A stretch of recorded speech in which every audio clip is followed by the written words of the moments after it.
আব্দুল সত্তার, নীলফামারী ১।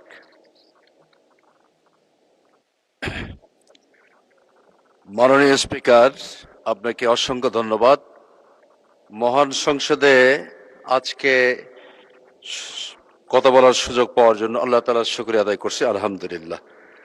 মাননীয় স্পিকার, নীলফামারী জেলা উত্তর জনপদের একটি অবহেলিত জেলা।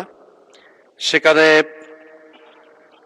ডুমারডিমলার এখনো পর্যন্ত বেশ কয়েকশো শিক্ষক যারা ইবতেদায়ী মাদ্রাসার শিক্ষকতার কাজ করে আসছেন।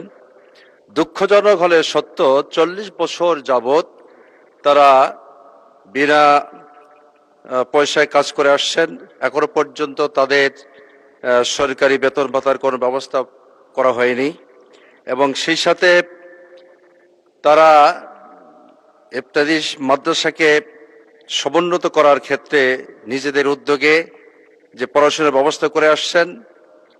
এই চরাঞ্চলের দরিদ্র জনগোষ্ঠীকে আর্থিকভাবে স্বাবলম্বী করতে হলে অবশ্যই সরকারের আমি দৃষ্টি আকর্ষণ করছি, অনতি বিলম্বে তাদের এই প্রতিষ্ঠানগুলো বেতন ভাতার আওতায় আনা হবে কিনা এই বিষয়ে মাননীয় শিক্ষামন্ত্রীর দৃষ্টি আকর্ষণ করছি।